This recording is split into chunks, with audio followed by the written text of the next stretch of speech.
지난 주간에 우리가 이사야서 66장을 말씀으로 하나님께서 기뻐 받으시는 예배가 어떤 예배인가 하는 주제로 살펴보았습니다.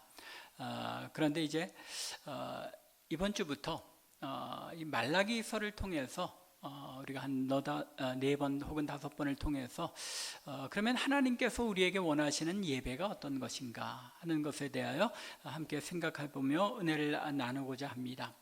지난주에 말씀드린 것처럼 우리 교회뿐만 아니라 다른 대부분의 성도들이 구약의 선지서의 내용을 참 어려워합니다. 그래서 선지서를 잘 안 읽죠. 그래서 여러분들 가운데 선지자들 중에서 이사야 선지자, 요나 선지자, 그런 다니엘 선지자, 이런 선지서들은 조금 유명하고 또 많은 설교가 그 책들로부터 이루어지기 때문에 익숙하시고 잘 읽습니다만 그 외에도 선지자들이 참 많이 있죠.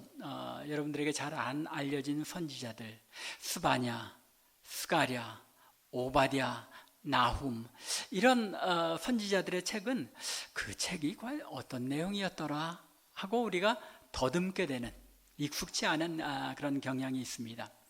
말라기서도 그 중에 하나이리라 생각이 됩니다. 간혹 말라기서를 아시는 분들도 계시지만 대개는 이 말라기서를 아는 정도가 말라기서 구약 성경의 마지막 책이다. 그리고 또 어떤 면에서 이 말라기서를 아시는 분들이 종종 계십니까? 말라기는 11조에 관한 책이다. 11조에 관한 책이다라고 아는 경우가 많습니다.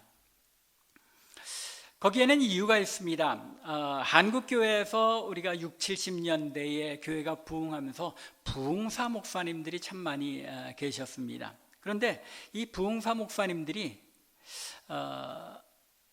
이 헌금에 관하여 설교를 할 때에 이 말라기 3장 10절 말씀을 가지고 설교를 많이 하셨습니다. 11조를 바쳐서 그걸로 나를 시험해봐라. 내가 하늘 문을 열고 너희에게 복을 쌓을 것이 없도록 붙지 아니하나 잘 살펴봐라 라고 말씀하신 이 구절을 떼어가지고 하나님 앞에 11조를 잘 바치면 복 받습니다. 더 나아가서 10의 2조, 10의 3조를 바치면 따따블로 복을 받습니다 하고 이 부흥사 목사님들이 목에 핏대를 세워가며 외쳤던 그런 시대가 있었습니다. 그래서 성도들에게는 이 말라기서 하면 11조에 관한 그런 이제 선지서다라고 기억하는 것이 많습니다. 그런데 사실 말라기서는 하나님의 사랑과 온전한 예배, 즉 거룩한 예배로의 초대에 관한 책입니다. 물론 전면에는, 표면적으로 나타나는 그 내용에는 포로에서 돌아와서 예루살렘과 유다에 정착한 제사장들과 백성들을 향한 질책이 나타나 있습니다. 하지만 그것은 그 시대 하나님의 백성들을 향한 하나님의 저들의 회개를 요구하시는 하나님의 책망이요 질책이었습니다. 그 시대는 심지어 제사장들까지도 하나님께 드리는 제사를 경홀히 여김으로써 하나님의 이름을 멸시하는 시대가 되었음을 이 말라기서를 통하여 하나님께서 지적하시는 것입니다. 따라서 이 말라기서는 거꾸로 역으로 생각해보면, 이 말씀을 살펴보면 하나님의 백성들이 어떻게 실패하는 믿음의 삶, 열매 없는 믿음의 삶에서 벗어나서 하나님의 축복을 누리며 거룩한 예배로 나아가는 믿음의 삶을 살아드릴 수 있는지를 알려주는 하나님의 말씀인 것입니다. 앞으로 말씀드린 것처럼 몇 주에 걸쳐 이 말라기서의 말씀을 통해서 하나님께서 우리에게 원하시는 거룩한 예배가 어떤 것인지에 초점을 맞추는 한편 우리 자신의 예배의 삶을 되돌아보는 가운데 보다도 하나님의 사랑과 하나님의 은혜를 누리는 자리에 가까이 나가게 될 수 있기를 바랍니다. 먼저 우리가 말라기서의 말씀을 올바로 이해하기 위해서는 이 말라기 선지자가 말씀을 선포했던 그 시대가 어떤 시대였느냐 하는 것에 우리가 초점을 맞춰서 생각해보고 그 시대를 알아야 합니다. 정확한 시대적인 배경은 학개 선지자 그리고 스가랴 선지자 이후 100년 정도 지난 시점입니다. 그때가 언제쯤인가 하는 것이 이제 잘 가늠이 안 되실 텐데, 여러분들이 아시는 것처럼 남왕국 이스라엘이, 예루살렘이 멸망하는 것이 몇 년도입니까? 주전 586년, 또 어떤 학자들은 587년이라고도 합니다. 이 날짜가 왜 어떤 사람은 587년, 어떤 사람은 586년 이렇게 이야기하냐면, 이 유대 달력과 이스라엘의 달력과 바벨론 달력이 죄송합니다. 바벨론 달력이 서로 다릅니다. 그래서 바벨론 달력으로 또 이 페르시아 또는 바벨론 왕국을 중심으로 얘기할 때는 586년이 되기도 하고 또 587년이 되기도 하는 것입니다. 이 남왕국 유다가 멸망하면서 이스라엘 백성들, 하나님의 백성들이 바벨론으로 포로로 잡혀가게 되죠. 사실은 세 차례에 걸쳐서 포로로 잡혀갔는데 605년, 597년, 586년 이렇게 세 차례에 걸쳐서 3차에 걸쳐서 포로로 잡혀갔는데 그 이후에 이제 포로로 잡혀가서 대략 한 50년이면 유대인들이 따지는 어떤 해입니까? 희년이죠. 희년이 되는 이 50년에 해당하는 주전 587년 혹은 586년에 고레스의 칙령에 따라서 이제 스룹바벨의 인도에 따라서 유다 백성들이 1차 포로 귀환으로 예루살렘에 돌아오게 됩니다. 그들이 돌아와서 한 일이 무엇입니까? 성전을 재건하는 일이었습니다. 하지만 이 성전 재건을 위해서 애쓰는 가운데 주변 민족들이 이 성전 짓는 것을 방해하게 되어서 이제 성전 재건이 중단되게 됩니다. 대략 한 16년 정도 성전 건축이 중단되는데 16년 정도 지난 때가 대략 520년 정도 되죠. 주전 520년경에 학개 선지자와 스가랴 선지자가, 여러분들이 학개 선지자 1장 1절과 스가랴 선지서 1장 1절을 보면 둘 다 다리오 왕 제2년이라고 이렇게 나옵니다.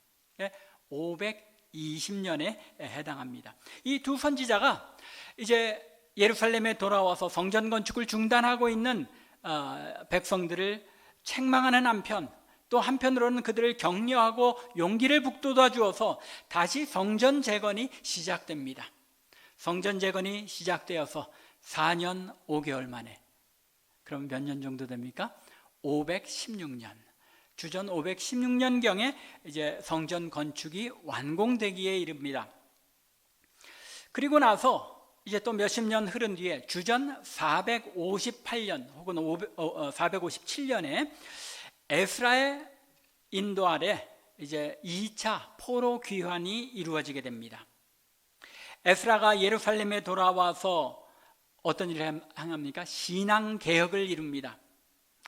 여러분들이 이제 느헤미야서에 나타나는 것처럼 또는 에스라서에 나타나는 것처럼 에스라가 율법의 말씀을 백성들에게 낭독하자 어떤 일이 일어납니까? 저들 가운데 대단한 회개 운동이 일어나죠. 이런 신앙 개혁을 통해서 이스라엘의 영적인 하나님의 나라로서의 모습을 회복하고 재건하기에 힘씁니다. 그러다가 13년, 14년 정도 후인 444년에 느헤미야가 3차로 포로 귀환으로 돌아와서 합류하게 됩니다. 느헤미야가 와서 행했던 중요한 일은 무엇이죠? 성벽을 재건하는 일이었습니다. 자, 이렇게 기억하시면 여러분들이 히스토리를 조금 쉽게 기억하실 거예요. 첫 번째 돌아온 스룹바벨은 예루살렘 성전을 재건하는 일에 힘썼고, 에스라는 돌아와서 백성들의 신앙 개혁을 이루었고, 그 뒤에 느헤미야가 3차 귀환으로 와서 예루살렘 성벽을 중건하였다라고 아시면 됩니다. 느헤미야 6장 15절에 보면은 며칠 만에 이 성벽을 완성합니까?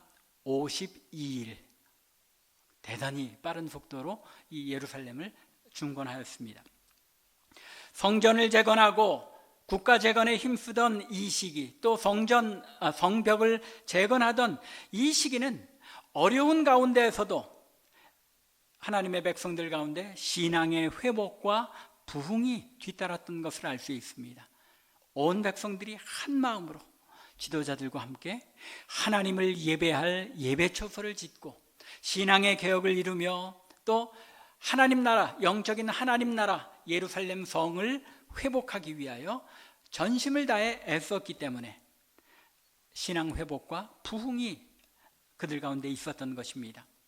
비록 중간에 성전 재건이 중단되기는 하였지만 학계 선지자와 스가랴 선지자가 백성들의 나태함을 꾸짖고 성전 재건을 다시 시작할 것을 촉구하자 백성들이 전심으로 성전 재건을 완수하여 여호와 하나님께 제사를, 즉 예배를 드릴 수 있게 된 것입니다. 이스라엘 백성들이 예배를, 하나님 앞에 제사를 드릴 수 있게 되었다는 것, 그것은 곧 하나님을 예배하는 삶, 하나님과의 관계가 회복되었다는 것을 의미하는 것이죠.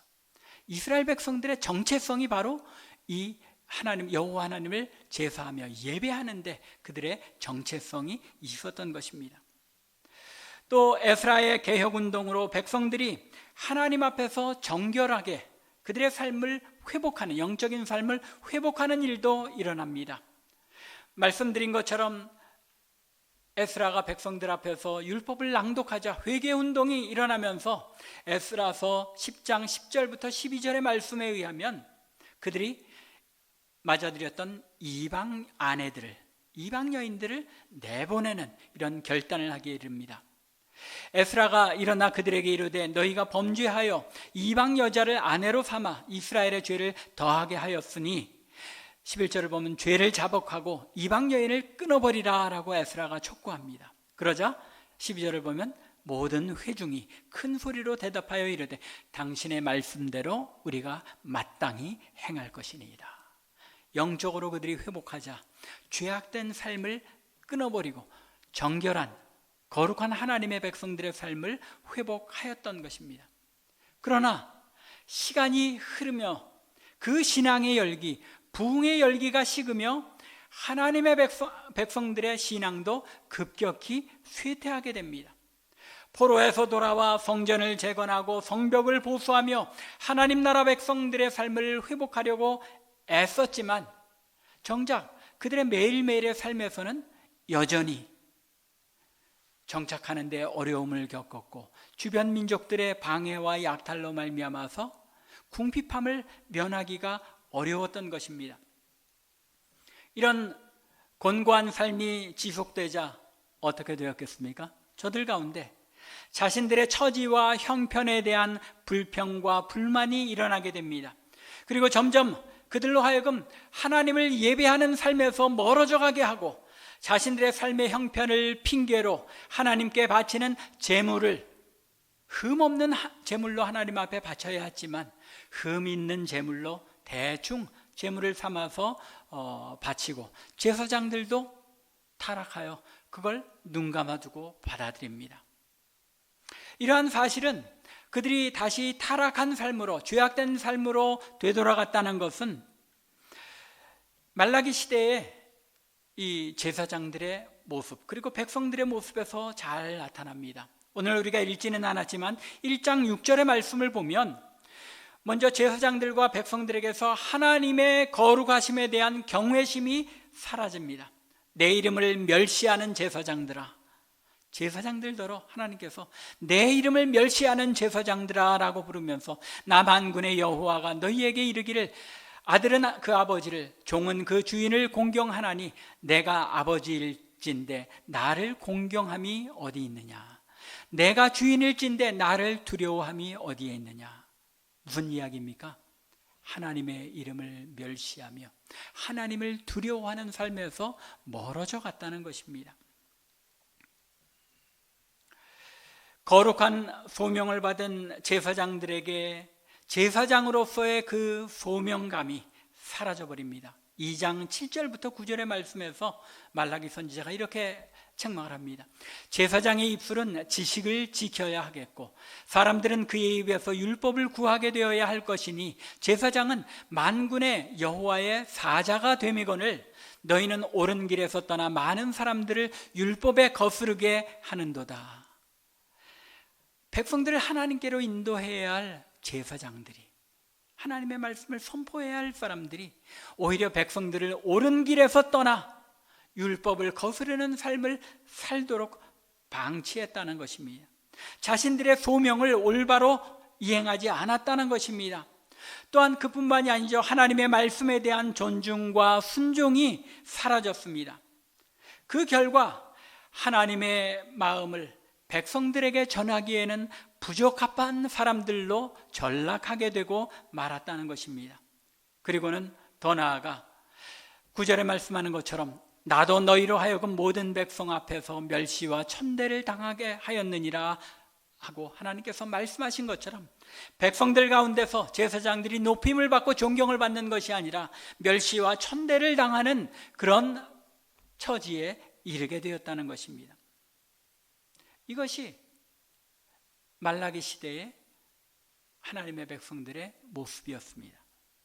그리고 역사를 살펴보면 말라기 시대만 아니라 이스라엘 백성들의 믿음의 패턴이 늘 이러했습니다.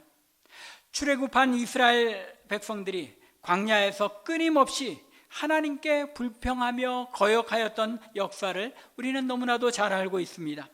홍해 바다를 마른 땅처럼 건너는 기적을 체험하고도 채 3일이 지나지 않아서 마실 물이 없다고 왜 자신들을 애굽에서 이끌고 나와서 광야에서 죽게 하느냐고 모세와 하나님을 향하여 불평불만을 했던 이스라엘 백성들입니다. 결국 광야 1세대는 어떻게 됩니까? 40년 동안 광야에서 방황하다가 죽어가게 됩니다. 또 바벨론에서 돌아온 이스라엘 백성들 역시 포로에서 노임을 받아 예루살렘으로 막 돌아왔을 때는 한동안 열심을 가지고 성전을 재건하고 예루살렘 성벽을 중건하였습니다. 하지만 시간이 흐르자 여호와 하나님께 불평불만하며 형식적인 예배와 불신앙의 모습으로 되돌아가고 만 것입니다. 이것이 이스라엘 백성들만의 모습입니까? 오늘날 우리도 이와 별 다를 것이 없지 않습니까? 개인적으로나 교회적으로나 이 이스라엘 백성들보다 우리가 더 낫다고 자부할 수 있는 것이 아무것도 없는 줄 압니다. 왜냐하면 어렵고 힘든 시기를 지날 때에는 하나님께 매달리고 도우심을 간구하지만 그 어려운 시기가 지나가고 모든 일들이 평탄하고 형통하게 될 때에는 교만하여 그 일을 내가 이룬 것처럼 나의 공과 나의 업적으로 생각하는 것, 그것이 너나 할 것 없이 우리 인간들의 교만한 그런 모습들 아닙니까? 오늘날 한국 교회 어려운 시절에 하나님 앞에 매달려 엎드릴 때 하나님께서 부흥케 하시고 성장하게 하셨지만 어느 사이엔가 교회 안에서도 만몬이 주인이 되고 돈이, 물질이 교회를 좌지우지하는 그런 모습으로 변질되어 가며 올바른 하나님을 섬기는 올바른 길에서, 올바른 신앙에서 벗어나 있는 것이 오늘날 우리들의 모습 아닌가 하는 것입니다. 이스라엘 백성들의 역사, 구약의 역사는 하나님의 경책에도 불구하고 그 뜻을 돌이키지 않았던 이스라엘 백성들은 하나님께 심판을 받았던 것을 우리에게 알려주고 있습니다. 말라기 선지자를 통하여 하나님께서는 이러한 하나님의 백성들의 민낯을 드러내시고 책망하시며 저들이 거룩한 하나님의 백성의 삶으로 돌아와 하나님을 온전히 섬기며 예배하도록 거룩한 예배로 저들을 초청하시는 것입니다. 이것이 하나님께서 말라기 선지자를 보내어 저들에게 촉구한 말씀인 것입니다. 우리가 오늘 읽은 본문에 비추어 보면 말라기 시대의 이스라엘 백성들의 항변, 그들이 하나님께 항변한 것이 무엇이었습니까? 2절 상반절입니다. 여호와께서 이르시되 내가 너희를 사랑하노라 하였노라 하나 너희는 이르기를 주께서 어떻게 우리를 사랑하셨나이까 하는도다. 여호와 하나님께서는 이스라엘을 사랑하셨다고 하시는데 그들은 주께서 우리를 어떻게 사랑하셨나이까? 즉 주께서 여호와께서 우리를 사랑하셨다면 우리의 삶에 그 증거가 나타나야 하는 것이 아닙니까? 그 증거가 무엇입니까? 라고 항변하고 있는 것입니다. 무슨 의미입니까? 왜 이런 항변을 하고 있는 것입니까? 자신들의 삶의 처지가 그리고 그들의 형편이 너무나도 어려운 상황 가운데 지속되고 있다는 말입니다. 육신의 삶이 그리고 저들의 물질적인 삶이 회복되고 풍요해지지 않고 있었다는 것입니다. 그토록 여호와의 성전 재건에 힘쓰고 성벽을 건축할 때에는 52일 동안 한 손에는 무기를 들고 다른 한 손에는 성벽을 건축하며 거룩한 하나님의 백성의 나라를 재건하는데 전심전력을 다하였는데 지금 우리의 형편이, 우리의 처지가 과연 무엇이 달라졌습니까? 그만큼 노력했으면 우리의 삶의 질도 달라져 있어야 하는 것이 아닙니까? 라고 하나님께 따지고 있는 것입니다.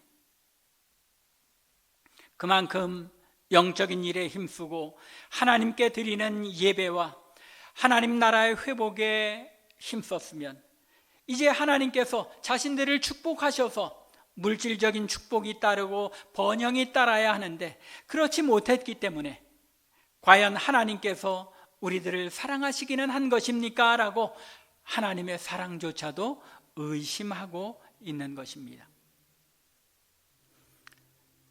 믿음의 어떤 동기와 목적을 잘못 설정할 때에 이런 모습이 나타나죠.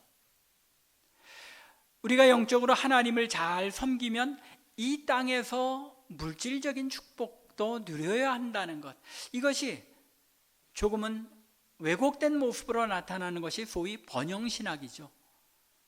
이 땅에서 하나님의 물질적인 축복을 받지 못하면 하나님을 올바로 믿은 것이 아니다라고까지 주장하는 그런 목사님들과 신학이 있는 것입니다.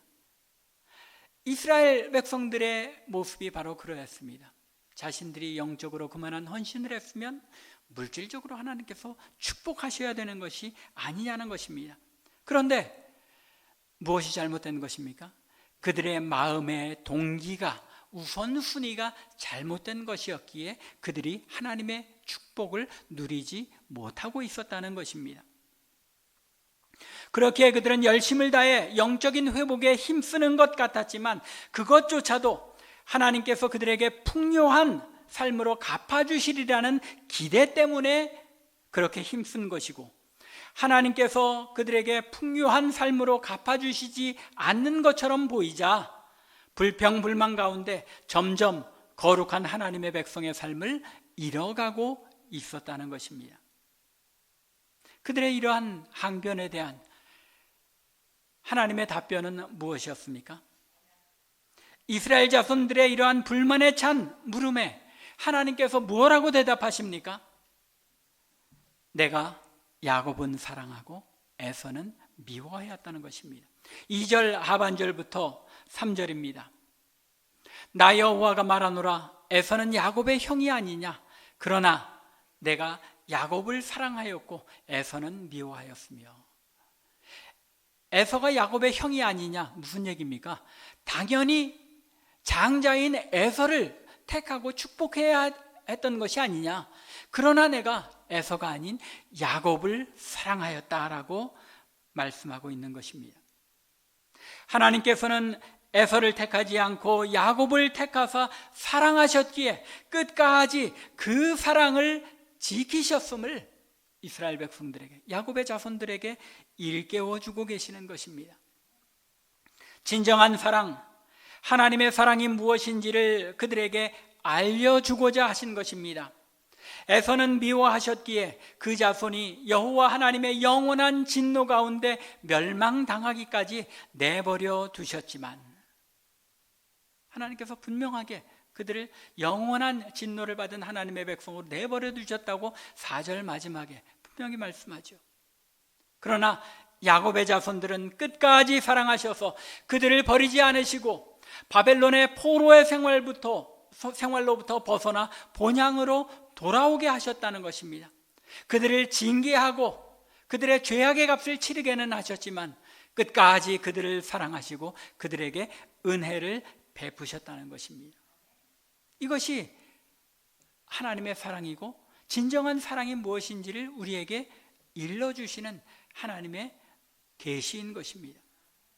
하나님께서는 당신이 선택하고 사랑하기로 하신 자신의 결정을 끝까지 지키며 이루시는 하나님이시요, 또 하나님의 사랑은 그런 모습으로 나타난다는 것입니다. 그렇기에 하나님의 백성들의 사랑의 모습도 어떻게 나타나야 한다는 것입니까? 상대방이 사랑을 받을 만한 그런 자격이 있느냐 없느냐가 아니라 하나님께서 우리를 촉구하셔서 내 남편을 또 내 주변의 이웃과 성도들을 사랑하도록 우리에게 마음의 결단을 주시면 그것을 끝까지 신실하게 지키며 그 사랑을 이루어가는 것, 그것이 진정한 하나님의 백성들의 사랑이라는 것입니다. 동시에 하나님께서는 4절에서 에돔 족속이 멸망할 수밖에 없는 이유와 그들의 멸망에 대한 하나님의 단호한 결정을 말씀하십니다. 에돔 자손도 이스라엘 백성들처럼 바벨론이 이스라엘을 멸망시킬 때에 함께 에돔도 멸망을 당합니다. 그들도 무너뜨림을 당하였습니다. 그러나 그들은 그 일들을 통해서 여호와께 돌아오기보다는 스스로 황폐한 곳을 다시 쌓겠다고 자신들의 능력과 자신들의 힘으로 하나님께 의지하는 것이 아니라 교만한 마음으로 자신들이 모든 것을 이루겠다 함으로 여호와께서 그들의 계획을 허물어뜨리시고 그들이 여호와의 영원한 진노를 받은 백성이라는 사실을 만천하에 알게 하시겠다고 선포하시는 것입니다. 우리가 무너뜨림을 당하였으나 황폐된 곳을 다시 쌓으리라 하거니와 나 만군의 여호와는 이르노라 그들이 쌓을지라도 나는 헐리라. 그들이 하나님께 돌아오지 않는 한 하나님께서는 그들의 삶을 무너뜨리신다는 것입니다. 그러나 야곱은 그들을 쳐서라도 하나님께로 돌아오게 하시고 하나님의 사랑받는 하나님의 자녀로서의 삶을 회복하게 은혜를 베푸셨다는 것입니다.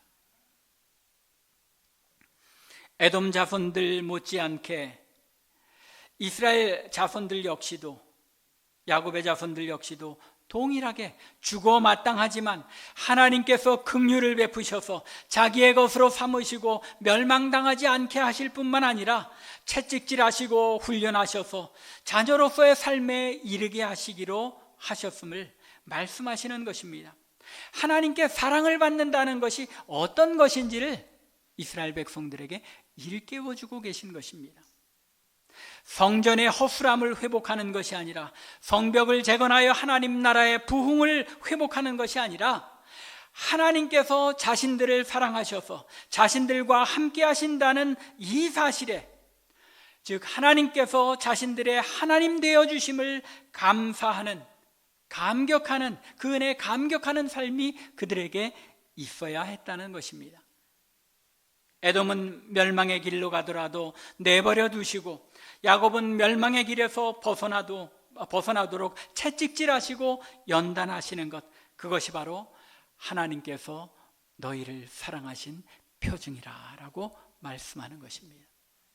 성도 여러분, 여러분들의 삶 가운데 어려움이, 연단이, 그리고 채찍질이 있습니까? 우리를 사랑하시는 하나님의 사랑의 표현인 줄로 아시기 바랍니다. 하나님의 사랑이 아직도 나에게 있기에 연단을 통해서 하나님께서 나를 사랑하시고 내 곁에 하나님께서 친히 계시며 하나님과의 관계를 더욱 깊게 하시기를 원하신다는 사실을, 나의 하나님이 되어주시기를 원하신다는 이 놀라운 하나님의 사랑을 깨닫게 하시기를 우리에게 원하신다는 것입니다. 그리고 이 사랑을 아는 자들은 하나님을 사랑하고 하나님의 백성다운 거룩한 삶을 살아내며 하나님을 섬겨야 한다는 것을 알려주시는 것입니다. 에서는 미워하고 야곱을 사랑하셔서 그 자손들을 끝까지 버리지 아니하시고 죄값을 치르게 하셔서까지라도 그들을 거룩한 하나님의 백성이 되게 하시고 하나님을 예배하는 자들로 세우시려는 하나님의 뜻을 이 말라기 선지자를 통하여 알려주시는 것입니다. 즉 예배는 하나님께 사랑받은 자들이 마땅히 드려야 하는 것임을 일깨워 주시는 것입니다. 그렇기에 이 말라기의 말씀이 거룩한 예배로 당신의 백성들을 초대하시는 하나님의 초청이요 부르심인 것입니다.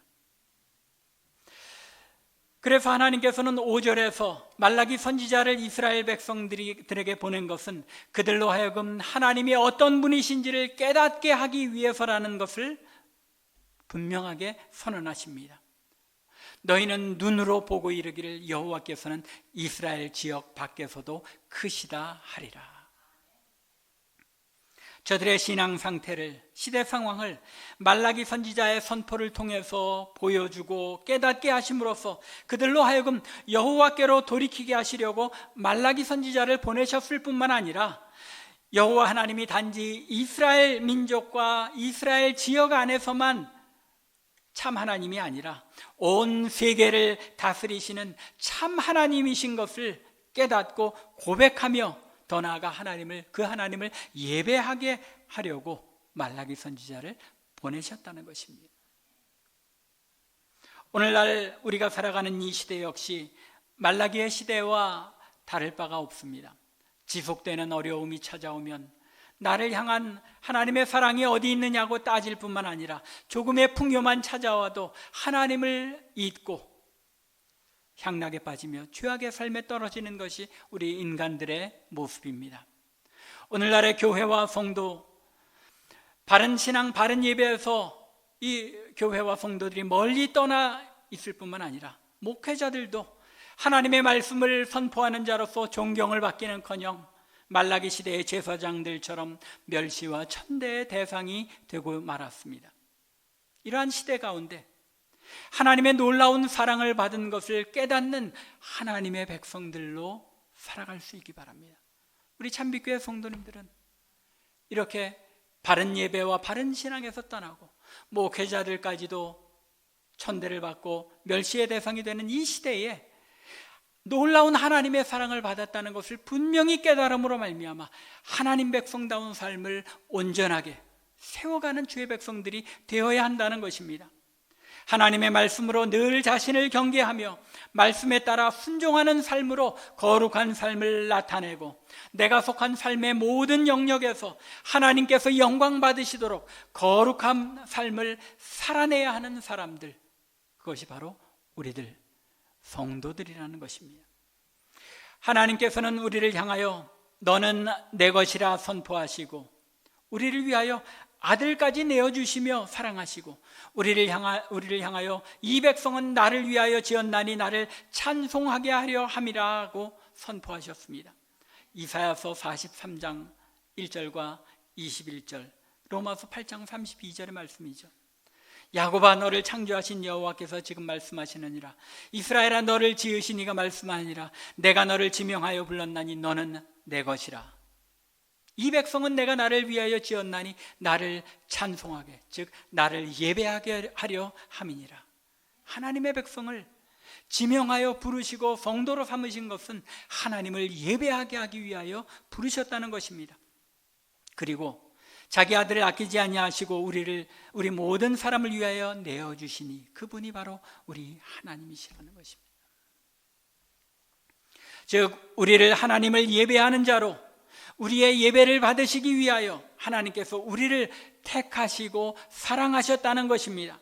그러므로 하나님의 사랑을 받는 자는 마땅히 거룩한 삶과 거룩한 예배로 하나님께 영광을 돌려야 하는 사람들인 것입니다.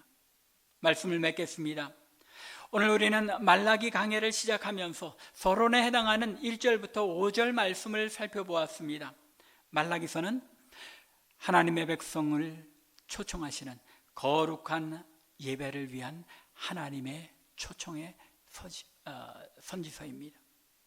이스라엘을 향하여 그들이 하나님의 사랑받은 자임을 깨닫고 감사하며 그 어떤 삶의 상황 속에서도 여호와 하나님만으로 만족하며 거룩한 백성으로서 하나님을 예배하는 삶을 살아낼 것을 촉구하시는 하나님의 음성인 것입니다. 오늘날 우리도 하나님께서 거룩한 백성으로서의 삶을 위하여 우리를 사랑하셔서 독생자를 아끼지 아니하시고 우리를 내어주신 줄로 우리는 믿고 있습니다.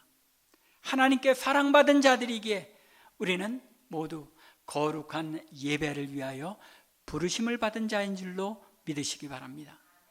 간절히 원하기는 하나님께서 우리를 부르신 그 부르심의 목적, 거룩한 예배를 하나님 앞에 올려드리는 그 목적에 합당하게 우리의 삶의 모든 영역에서 하나님의 거룩한 백성의 삶을 감당하심으로써 우리의 삶이 하나님께서 기뻐 받으시기에 합당한 산제사로 드리는 삶이 되기를 주님의 이름으로 간절히 축원합니다. 기도드리겠습니다.